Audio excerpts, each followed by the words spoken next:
Assalamu alaikum, everyone, and welcome to the Muslim Game Changers podcast, where we bring you inspiring stories from the best and brightest of the Muslim world. I'm your host Shaheen, and I'm very excited to take you on a journey of discovery featuring high profile Muslim leaders from all around the globe.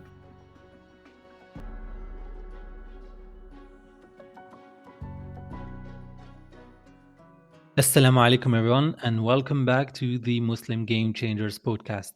I'm your host Shaheen, and today we have an amazing guest with us.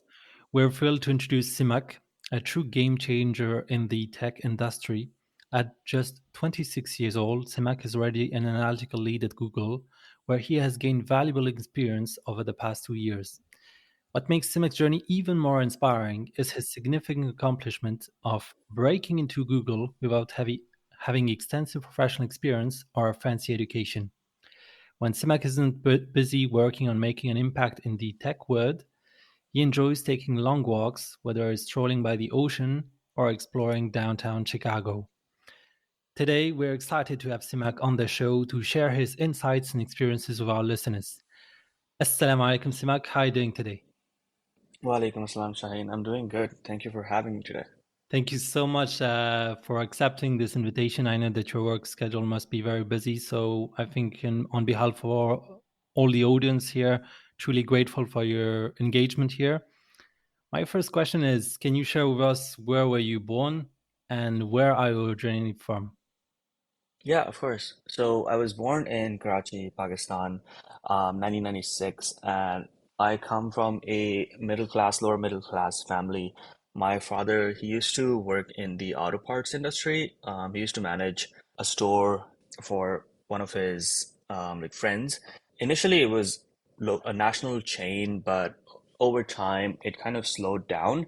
As the business slowed down, they were debating whether they should move to Lahore, which is a different city, and my father decided to stay in Karachi. And my father, his boss was very impressed with his honesty and work ethic, and he was like, "Okay, I'll leave Karachi office to you. You manage it alone, and we're gonna manage all the wholesale aspect of it through Lahore." So I did most of my schooling in Karachi. I did my O and A levels in Karachi, and then moved to the US in 2016. And that's where I went to University of Missouri, Kansas City, a local university where I did my bachelor's in business administration with a focus in marketing. I initially really didn't want to go into a medical degree or like an engineering degree because that was really not my focus. And bachelor's in business administration was like the safe bet where you have a lot of different avenues open, be it from consulting or venture capitalism or even like finance. And then over time, after graduating in 2020, I was a COVID graduate. I did not get to attend my graduation or anything, nor was I a fan of that, to be honest. So I just started working for this healthcare software company called Cerner. And I worked there for about 7-ish months. And then I got kind of bored by it. And I was starting to venture out of that space. And that's when I landed into Google. I understand. So basically, is your family still in Pakistan and are you the only one here in the US now? No, actually, sorry. So I should have mentioned in 2016, me, my parents, and my three younger brothers, we all moved as a family to Kansas City, where my aunt is from, and she was the one who sponsored us. But it took 20 years-ish almost for the process to complete. They had Wow. applied in 1995, yeah, and the process is not complete until 2015, and we were able to move March 2016. Oh my God, 20 years. I cannot believe it. It must have been a huge surprise, maybe a relief to your family to finally make this dream of the United States come true for them. Uh, I wouldn't say it like that, to be honest. Again, it's like if you're moving alone or if you're moving at a relatively younger age, it's quite easier for you to do that transition. But my parents, for example, when they moved, they were already in their 40s. So they had lived most of their lives in Pakistan. They were very comfortable around. They had a good work-life balance. They had a good family and friends setup going on over there. So having to move here and completely doing that 180 shift just for the sake of your kids, it was a huge undertaking. I'm a very I feel very at home in Pakistan, so I try to visit at least once or twice a year back home. My wife is also in Pakistan right now, so that's another reason for me going there. But I wouldn't say like it's a dream come true. Like while there are stark differences between the quality of life in Pakistan and the quality of life in the US, I think it's about where you're more comfortable. And my wife being there, I have a lot of friends back home. It the food is much better back there, so I just do the utmost to go back there as often as I can. And you mentioned, so first of all, I wanted to wish you courage, like being separated from your wife. I can only guess that it must be very hard. So, wish you courage on this challenge. Hopefully, inshallah, you will be reunited as soon as possible. And just a little question. So, basically, your parents were drawn to the US mostly, you mentioned, for the sake of their children. Was this their number one motive? Was there any other motive to bring for them to inspire to the US? So my mom and dad's family, they had moved to the US at quite an early age. My dad has two younger sisters, and both of them got married to US residents at the time, and then they moved shortly after. So I think they moved in 1990. One of them moved in 1990, and then the other one moved in like 2005 or something. But the one that moved in 1990, the oldest, my oldest aunt, she was the one who applied for our paperwork in 1995 when she got her citizenship. And that's when the process started. And as we were born, we were added to that application. For my mom's side, all of her family had moved also in 1995, coincidentally at this around the same time when my parents got married. But my mom at the time was over the age of 18, and the US's like immigration law is kind of a bit complex in the sense that if the child is over the age of I forget what it was, if it was 18 or 21, but if the child is over the age of 18, they have to be like filed separately. So my mom was not able to move, but since she was already married, that didn't matter much. So and my parents understanding was that, oh, we have an application file, so eventually everyone will be reunited again. I guess the main reason why they moved to the US was because all of their family was already here, but and only my parents were in Pakistan. So when it came calling in 2015, they were like, why not? Let's just do it. It's fine. And I will say that at the time, I did not want to move. Like I made a whole tantrum about it. I was like, no, I'm not going and all. But I think when I moved, I also did realize that everything happens for a reason and we might not see the silver lining of it. But over time, like now that I am where I am now, I think it's quite evident that if I were in Pakistan, things would be quite different. Exactly.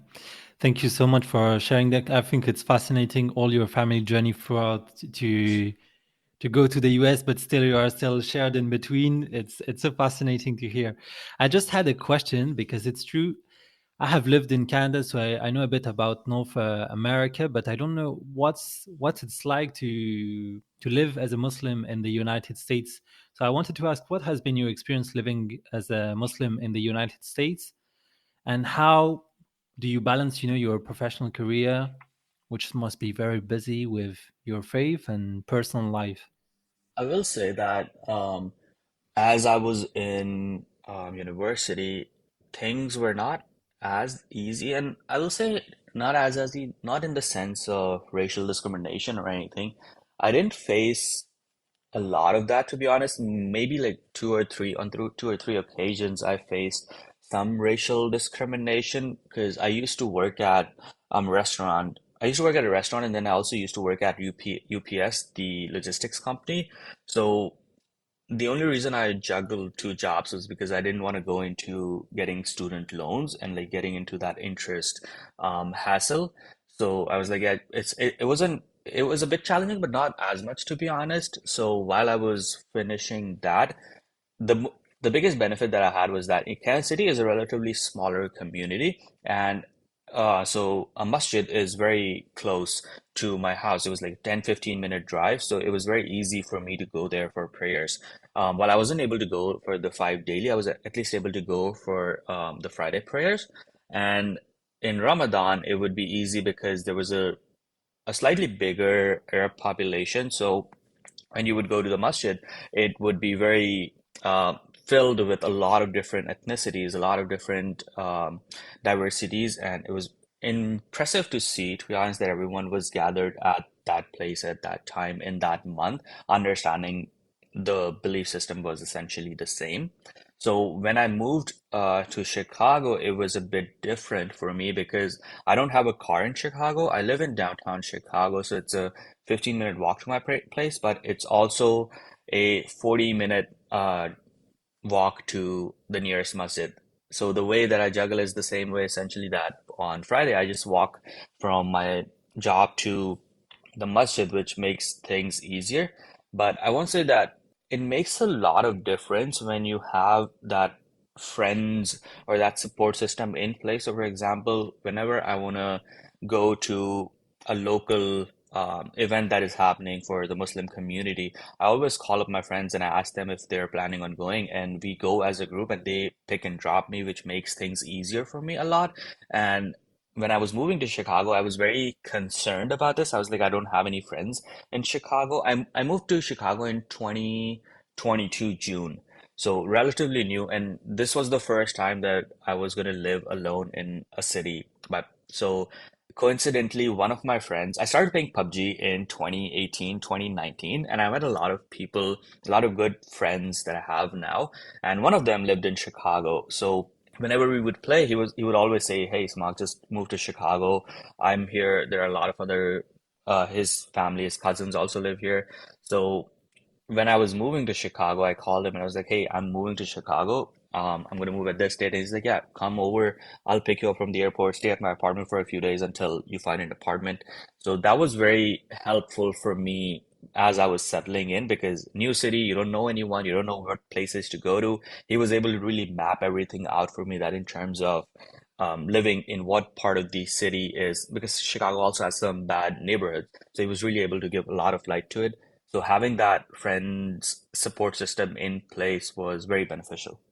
This is amazing, honestly, and I truly applaud your journey because at the same time working, like for instance, you mentioned you've been working UPS, going alone in a new city, having to be apart from your family, but also your country in general. I think it's a lot of sacrifice to be at the point where you are today. And I want to address the message also to the youth, which will be listening, that it's all about making those sacrifices when the moment invites us to do so, because they will always pay off. When you hard work, when you do those sacrifices, you know that you will get the return on investment, which will follow.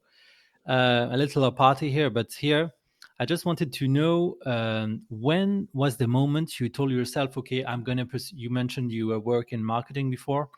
When was the moment you told yourself, okay, I'm going to go into tech? This is what interests me. This is the field which I'm interested in. How did you get the idea? And what inspired you to pursue a career in tech? Yeah. So when I graduated, I was always very like set in my ways that, oh, not gonna venture out of my comfort zone, not gonna move away from family. So when I started working at Cerner, at basically, I'll give a good bit of context on the job. So Cerner creates EMR, like electronic medical record software for hospitals. And my job there was as a consultant where we would design essentially that software for a hospital. And once the software was supposed to go live, we would go in person and implement it. Since I only worked for 7 months, I essentially only did one go live. And when I went to the hospital, it was around 2, 3 weeks of stay that I did there. And immediately I was very discouraged by it in the sense that I'm not a very like, I don't find hospitals very appealing. And when I went there, this was also around the time when COVID like had happened, 2022, April, May, very new. When I went to the hospital, I think like the third or fourth day that we were talking about, they were like, "Oh, we've had a COVID outbreak. There are 20 people that are just brought into emergency upstairs," and I was like concerned. I was like, "Why is everyone taking this so normally?" But that's when I started. I was like, I'll try my luck. I'll see what else is out there. But at that time, I was also only looking at jobs within Kansas City. And I was like, I'm not, my parents are here, my friends are here, my extended family is here. Let's just stay here. There were a lot of good companies at the time in Kansas City, still are, like Deloitte and Garmin, for example. And those were the two that I was like, okay, I Hmm. can imagine myself going there. And then I started applying to those, but there wasn't a mix of roles that I found. There was also not enough experience on my side for me to land a role in those companies. And after that, I think like as I was talking about this with my wife, I think she was the one who motivated me a lot into thinking. She's always been a very high performer in her own career path. And she was the one, oh, we have to venture outside. We have to make sure that we understand all opportunities that exist and we try to apply to everything, regardless of how difficult it might seem. So that's when I was like, okay, let's just see what my degree, what I am worth essentially. And I started applying. I think I went to some website and I ranked companies by their net market cap currently. And I think the first couple were like Google and Microsoft, Facebook, and I ranked them all by tech. So I was like, I'll just start applying to all of these companies. And I think I applied to like the top 10, and it was a slow process. I started applying, I think, April, May-ish, and immediately rejections all around. And I was like, I was discouraged, but I also saw that this was an opportunity for me to like improve my resume because my resume was very generic, and that's when I started listening to a lot of these career-based YouTube channels and recruiters, and they were giving tips out. So I think I spent like 2 months working on my resume, fixing it, and after that, I was in a comfortable place where I was like, oh, I can share this resume out with the job, and I know it's a one-to-one fit. So when I did that, I got reviews.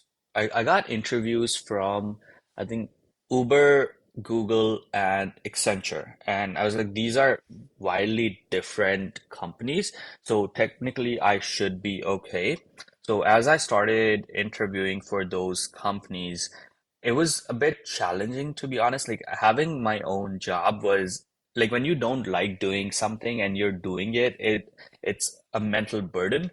So while I was doing, I remember I was sitting in this project meeting and they were discussing how the implementation is going to go and what the parameters are. And I was just so exhausted by that. I just prayed that, oh, I hope the Uber and Google thing works out. And I kid you not, like in 5 minutes, I received interview calls from both Google and Uber. And it was that moment where I also did kind of a religious shift to be more cognizant about my faith and how I'm practicing it. That like I saw my prayers being accepted in like less than 5 minutes. It was a very enlightening moment for me personally. And I started interviewing. I think I did like two, 3 rounds. Between that, I also got COVID. My parents got COVID. My father passed away from that. And after that, I was a bit more concerned because me being the oldest sibling, I was like, oh, I'll have to move. So it's going to be a bit challenging. I have my mo mother and my three younger siblings. My brothers are 20, they're like 2 years, 4 years, and 10 years younger than me. But they were also the ones, they were like, oh, you can move, it's fine. We'll be able to handle things. You can come back every month for a weekend or so, and we can like take things as slow, as fast as need be. But that was a time where I had gotten the offer from Google, and I said no to Uber and Accenture. And it was a big shift, to be honest. Like making it into Google was is a dream for many, like myself. And my only interaction was that I think I saw the the internship movie a couple of times, and I was always intrigued by it. And I was like, "Oh, this place looks so cool. I'm gonna go work for it one day." And I think this was the moment where it all came true, and I was like, "Let's seize it." So a little bit context about my job at that time. Remote work was still happening because COVID was still in full swing. So my job, I started in November 2021, and it was all remote. So I was working out of Kansas City, and I think that helped because my family, we were able to transition out of my father's passing and into a life without him. And we were able to, like, slowly and steadily, we were able to make do. And as my new job started, I was able to work from home completely. So that was also that support system there as well. I think in March, April is when Google decided that, oh, 2022 is when Google decided that, oh, our COVID is down now. I think it's safe to come back into the offices. And they were like, all workers who are based out of whatever offices, they need to report. So that's when I moved in June of 2022 is when I moved to Chicago. And how would you compare, between Kansas and Chicago? How would you compare the two cities? Maybe the lifestyle, the work culture, the quality of life. How would you compare the both of them? Yeah, I will say that Kansas City, since it's a smaller city, it's not the cost of living is quite lower than Chicago. An apartment which you can get for $1,000 in Kansas City will cost you a minimum of $2,000. So it's a 2x increase suddenly, and then it's also. But the one good thing is that Kansas City is a suburban town. So it's a very quiet, peaceful kind of like you're driving longer distances to go to places, but at the same time, I guess everything that you're surrounded by is more like greener pastures. They're like houses with more front yards and longer trail walks and stuff like that. Whereas Chicago, I was living in downtown Chicago, so you're surrounded by skyscrapers. I'm a city boy at heart, so I really like to walk into those downtowns and walk among the skyscrapers. So when I moved, I was like very captivated by it, and I was like, okay, this is the life that I'm going to live. This is fine. My friends, they lived in kind of the suburbs, and they also all most some of them they drive for Uber. So this kind of like worked out for me because since I was living in downtown, they would always be driving in downtown and they would just stop by my house almost every day for lunch or dinner. And we were able to, instead of having to meet on the weekends or something, it was a daily interaction. So initially it was very easy. It was a very easy transition for me. And as far as expenses are concerned, I think every place is more expensive than the next, and like everyone has to be very cognizant about the choices that they're making based on how much they're earning. And I think when I moved to Chicago, I guess it was a bit more expensive than Kansas City, but to be honest, it comes with a big city. There are a lot more opportunities in Chicago. Even if I were to transition out of Google and work for somewhere else, it's very easy for me to do so because Chicago is home to so many Mm. national companies and tech companies in general. Absolutely, and I invite whether active professionals or the youth to all the time we hear about like the cost of life for Paris, Zurich, Singapore, New York. It's so expensive, but a basic argument. But I'm telling this maybe mostly for the youth. It's that what you make in Zurich, where it's the highest wages in the entire world, obviously the cost of life is huge, but you're making huge money also. So this is what you have to calculate, the gap between what you earn and the cost of life. This is what we're looking at, and this was a very good advice. I had another question, Simak. It was related to, you mentioned Google, the image you had beforehand. Was it up to your expectations and how you envisioned Google being working for Google? Yeah, 100%, to be honest. I had envisioned a very like techy culture in the sense that it's gonna be a very open culture. There's gonna be a lot of collaboration. There's also gonna be a lot of like those amenities that you're not really used to seeing. So for example, we have a music Oh room. my We God. have a huge rooftop with outdoor seating. There's like a train car sitting on the rooftop for people to sit in. We have like a huge cafeteria, a barista in the building.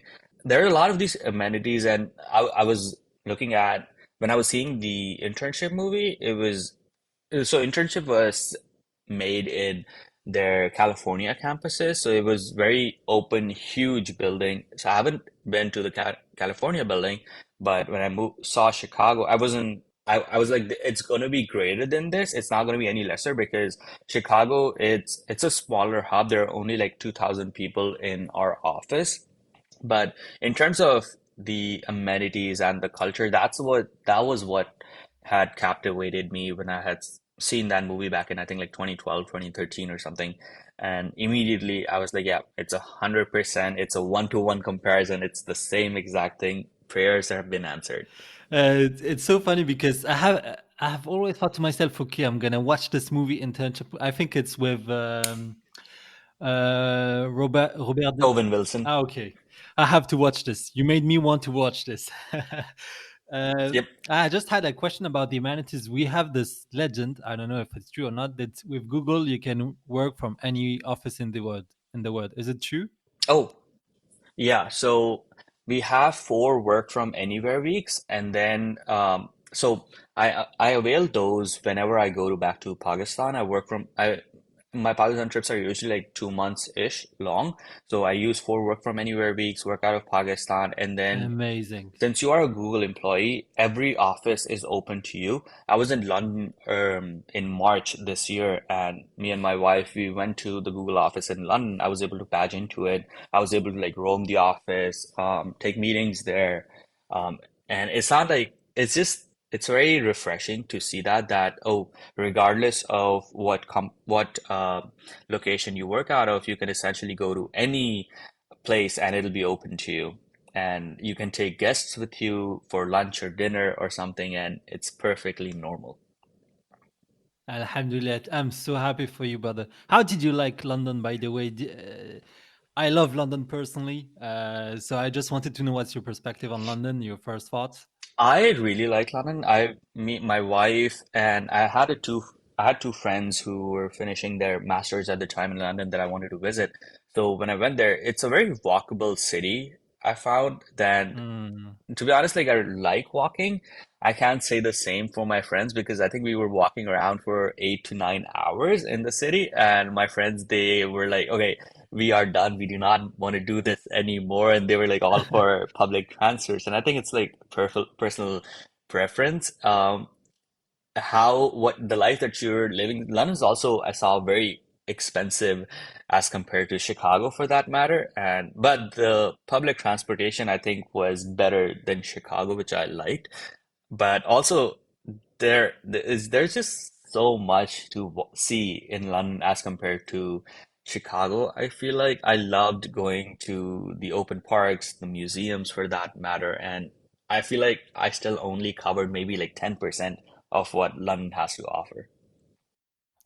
Yeah, I think even Londoners would just have a higher percentage, but they have not seen London. Maybe some people have been living there for 20 years, and they cannot say they know not London. That's the magic of it, truly. Yep. I wanted to know because this podcast is all about inspiring the youth, and I think you're straight into it. You're truly a role model for our community. Alhamdulillah. What is one piece of advice you'd give someone to start who would love to start in the tech industry, whether at Google or not?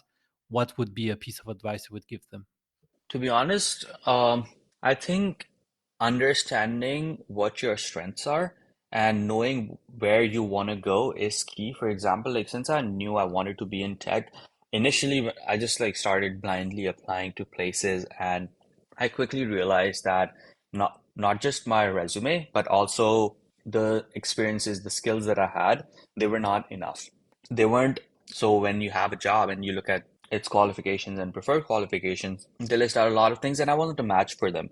So since I knew I wanted to be in like an analytical area of expertise, I looked at my degree. I was like, there are maybe 1 or 2 courses that I did which have that emphasis, and I need to get a stronger background. So I enrolled in this data analytics certificate by Google, and it was a nice stepping stone for me because it gave me that foundational understanding of, for example, Tableau and Python and R for that matter. So it was valuable for me to add that onto my resume, and that opened doors to a lot more jobs that I was initially even thinking of.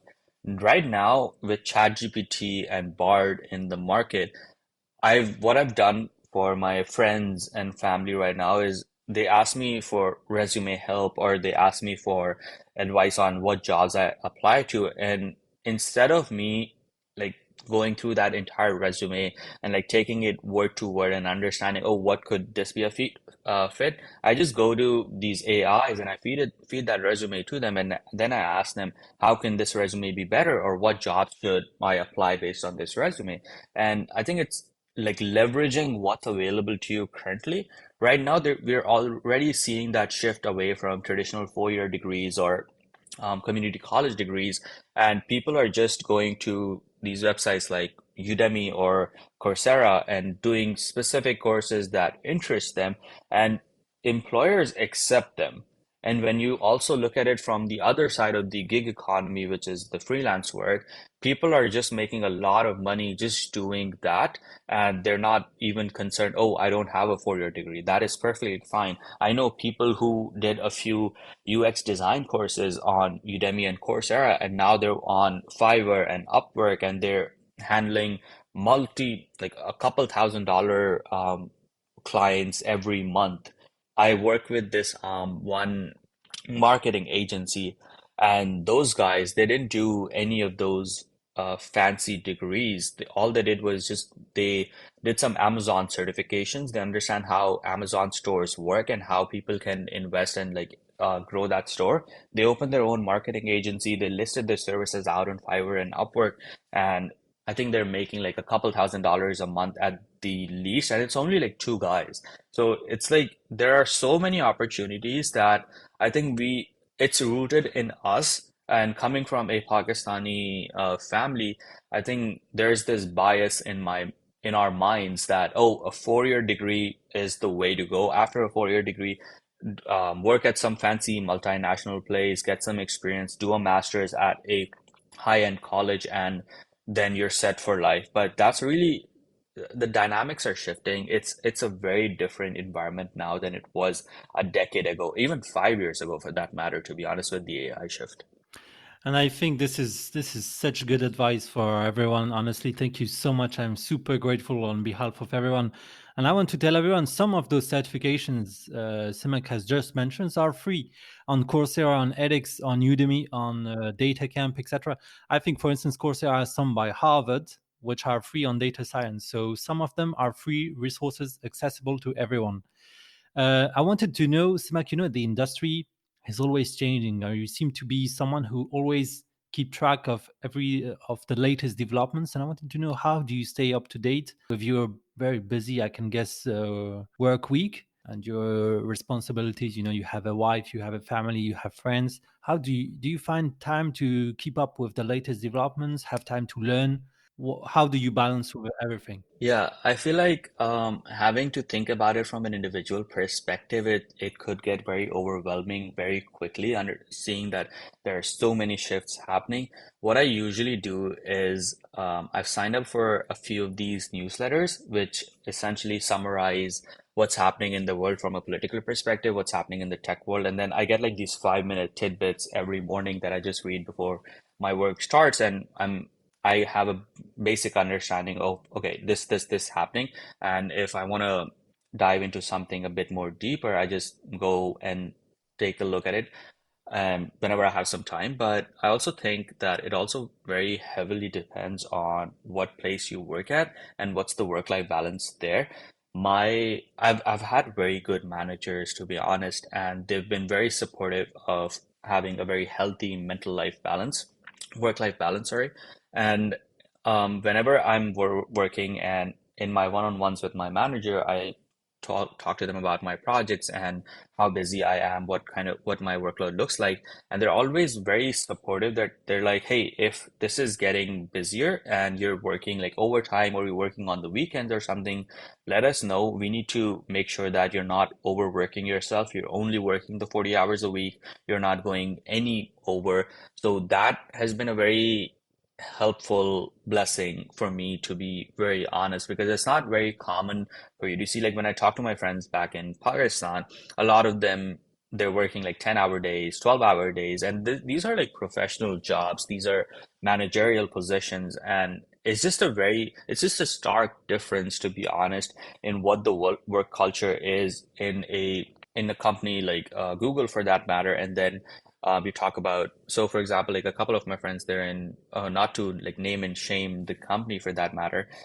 Actually, I won't name the company, but they're like very far ahead in their careers. And whenever I talk to them, they're like, "Oh, I'm just exhausted, dude. I've been working since 8 o'clock, and I just clocked out at 10 o'clock, and it's not even like a seasonality thing." So I think that you have to be very cognizant. You have to have that support system in place. You have to make sure that your manager understands what else exists for you outside your work life. Because again, work is just that. It's 40 hours a week that you put in a place, and you have a whole life outside of it. I think a lot of people, they we make this mistake of saying that, oh, I'll do this after work. I can't travel. I have work. We prioritize everything after work, whereas your personal life should be prioritized before work.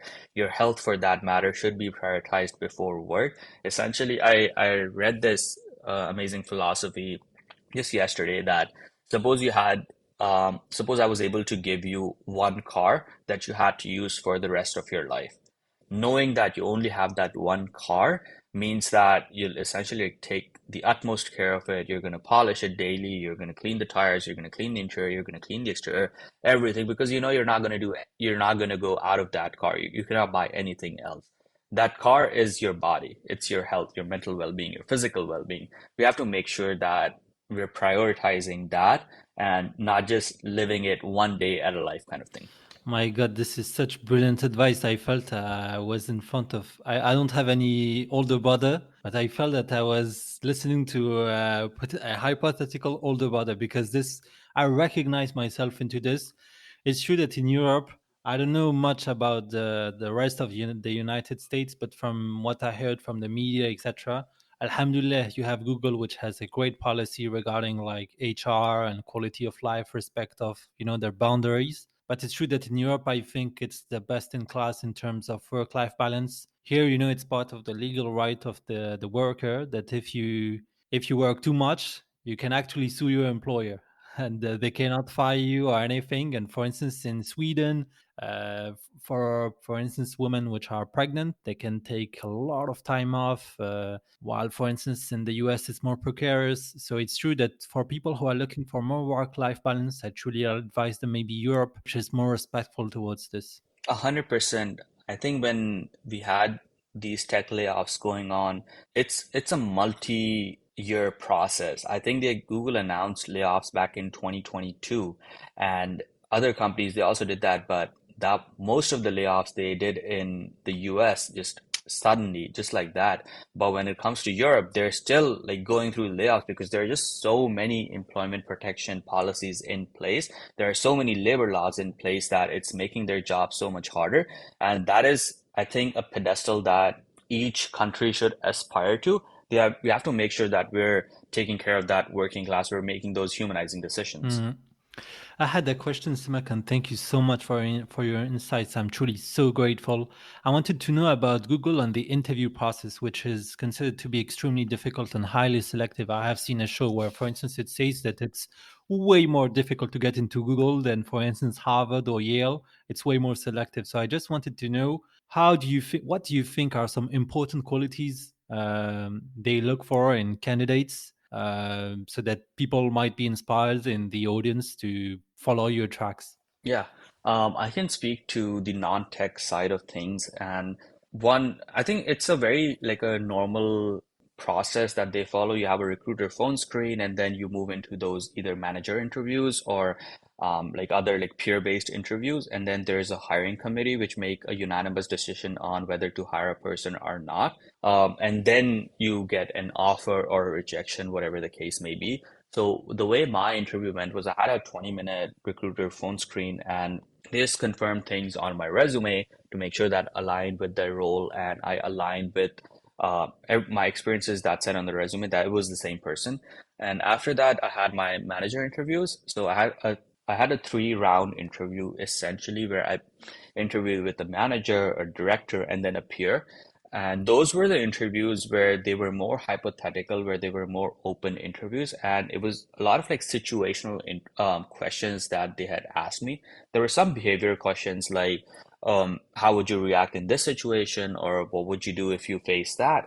And what Google does ask is, it's not a right or wrong answer, to be honest. Really, it's like your thought process, how you approach a problem. So, for example, one of the I'll give you an example of question that's out on the internet because we cannot like talk about actual questions that we Yeah, were yeah, yeah, of course, um, of course. asked. But so suppose there's this question that, oh, you come back to work on a Monday and you have 300 emails in your inbox and you have an hour to you have an hour to basically to devote to those emails. How do you do? So a lot of people would just say that, oh, I'll like start going through those emails and like I'll think about what this email is, and then I'll categorize it in a certain way. But the answer that was written on that forum was essentially that they're wanting to understand how you approach a problem. It doesn't necessarily have to be a right or wrong answer.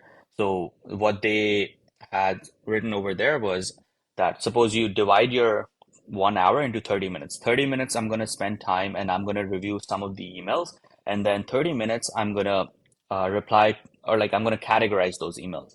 So the 300 emails, the person went through one of them slowly. He was like, okay, if it's marked urgent, I'll just do a filter and then I'll categorize all the urgent ones. If it's marked from my manager, I'll bucket them in a manager label. I'm also going to see if am I coming out of a long weekend? Am I coming out of a work emergency? The agency or the client that I was working with, did something major happen? Did something break or something that I need to be aware of?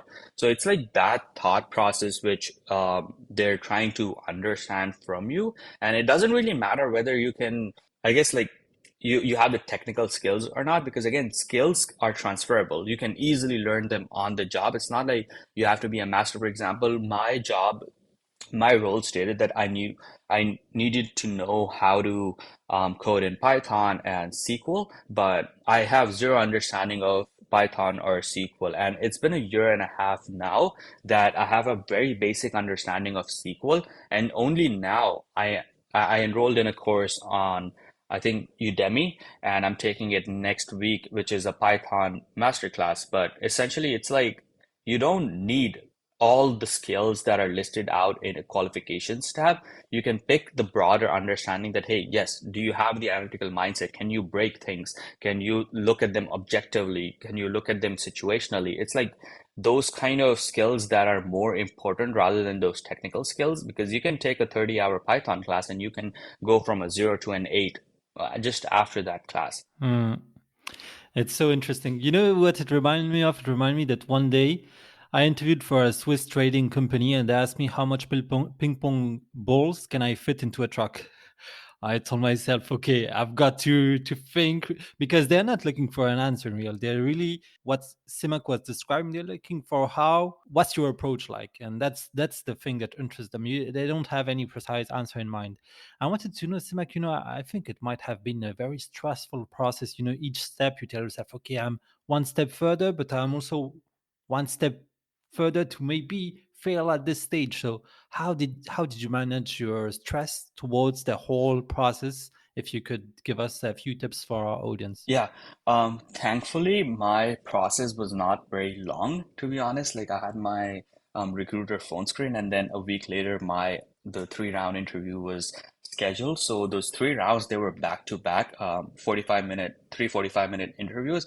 So there was only a 10-minute break in the middle of those interviews where I could like take some water or just like release my stress. And it's like if you're in that moment, it's relatively easy, but at the same time, I was also thinking of this along the lines of I'm not interviewing for the company.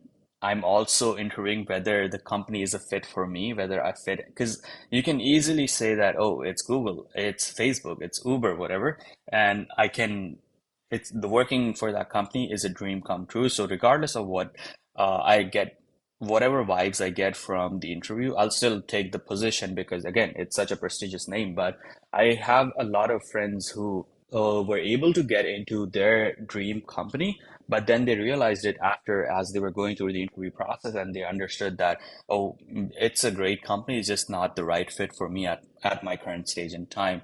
So I think like for me, the stress decreased quite a lot. Also, I was interviewing since April, May, and this interview happened in August.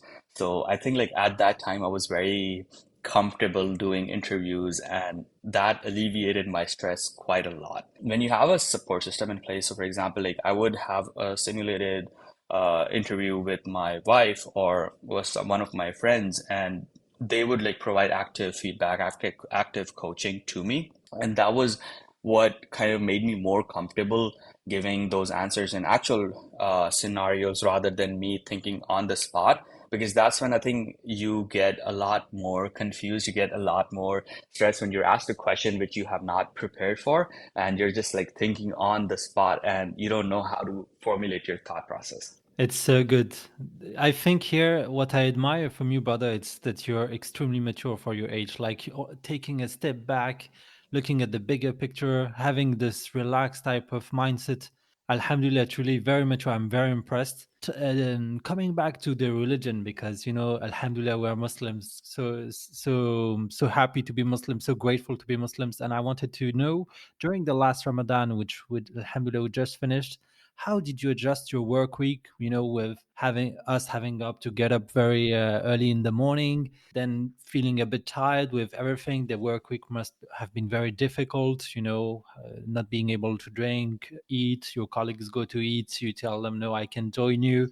How did you cope with the last Ramadan, and did your company support you in any regards? Yeah, to be honest, I didn't. I used to, since I used to work for the restaurant and UPS, I was like very comfortable working in a labor-intensive environment, and it was like all manual labor. So I was like, if I'm working that and I'm fasting, like this, sitting in an air-conditioned environment is gonna be a breeze. But I will say that to be honest, like where you work really makes a difference because when Ramadan started, our managers essentially like, so we have these weekly calls where there are like 50, 60 people who are my colleagues. We're in the call and then we share, oh, this religious event is happening or this month is starting. Be cognizant about it with your peers for that matter.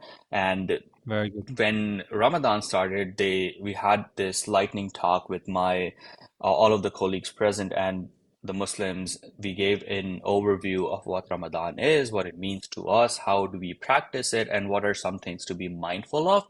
And one of my colleagues, she mentioned that I've communicated Ramadan is starting with my team and the clients that I'm supporting. And with that, usually my day starts at 8. But since Ramadan, I'm waking up earlier in the day, I'm eating, and then I'm not fasting. My energy levels fluctuate quite a lot. So she dedicated like a 4 hour block on her calendar. She's like, from 10 to 12, from 10 to 2, I'm going to take meetings. And then after that, I'm going to be in an offline state. I'll still be working, but I won't be taking any meetings. I will be clocking out earlier in the day and then I'll be working. So we also have the liberty that we only have to be in office for like 4 or 5 hours in the day. And then we can work from home for the remainder of the day for 3 hours or whatever that may be. So in Ramadan, we had that additional privilege that some of my friends, they came very late. They would come like 10, 11 o'clock in the morning, and then they would leave like 12 to 2 or 1 or 2 p.m. for that matter. They would only stay in the office for like 1 to 3 hours, and the management was perfectly fine with it. She's like, it's a hard month for you guys. Make sure that you're taking it in a restful way. If there's any more support that we can provide, that's they'll do that, but essentially, like, was I was very taken aback by just how much out of the way a company can go to ensure the well-being of their employees. And I think it's the approach which every company should take. For example, for Eid, my we have our set vacation days that the US follows. But when it comes to these kind of vacations, my manager was like, yeah, feel free to take a day. You don't have to log it as PTO or something. And just make sure that you're taking well-deserved time off. Don't try to do too much. It's excellent. Honestly, we can. I hope Google is, Google has a huge influence with their employee branding, and I hope people can get inspired from this policy. It's so good. I wanted to ask just a couple of questions, and then we're done with this brilliant podcast. Honestly, so much insights in such a little amount of time. I hope everyone will appreciate, like I'm appreciating all those advices. I wanted to know, I believe mentorship and representation are crucial in inspiring the next generation of Muslim leaders. And on that note, who are some of the individuals who have inspired you or mentored you throughout your career? It can be anyone, like your family, maybe your father, maybe your friends, maybe someone that you know in your network. Who was the kind of person who you are looking up to arrive to where you are today? Alhamdulillah. To be honest, I had a very sheltered life in the short amount of time that I lived in Pakistan and then here. So as far as mentorships come, I didn't take them at heart. For example, like I would look up to my father and his approach to his work and his honesty. Like after his death, that's what was struck to me the most. That anyone that I talked to, his friends or anyone, they were like, yeah, it's a loss. He was a very honest person. And it was like people who had met him for an hour and they weren't even like friends, but they would say that honesty and how you interact with people is key. So when I would like reflect on all of those things, I think that's what struck out to me the most. That when you're interacting with people, you have that 30-second essentially interval where you make the mark, where you make a lasting impact, and then after everything after that, it stems from that 30-second interval. So when I was thinking about it from a mentorship perspective, I immediately thought that I have 30 seconds to understand as much as I can about a person. And that's the approach that I essentially took in my every daily day-to-day interaction. That's brilliant. I wanted to end on a little note for you too, because I've been the one asking the questions. I wanted to know if you have any advice for our younger brothers and sisters who want to make it in life, make it in tech, in the tech industry, finance industry, to aim for higher studies. If you have any suggestion, any advice, anything to say, it's your freestyle type of moment. Of course. I'll give two advices. One is to always be curious about what's out there, where you could fit in, because like me, I never thought that I would make it into Google or I would be in the US, but it happened. I moved, things changed, things worked out over time. I wanted to realize, I think like who you also surround with is key. If for example, I didn't have my wife, I wouldn't have been intrigued to venture out of my comfort zone, which is my second advice that always consider the option of moving out of your comfort zone. I'm naturally a very shy introvert kind of a person, and this being my first like live podcast experience for that matter, I was very hesitant on even like coming on when Shaheen mentioned. I was like, I'm 26, I've never been in a podcast. I've never had I won't ever speak to an audience like this. And I was talking about this with my wife, and she was the one who pushed me. She was like, no, go to a podcast. This is a brilliant experience. Share your story.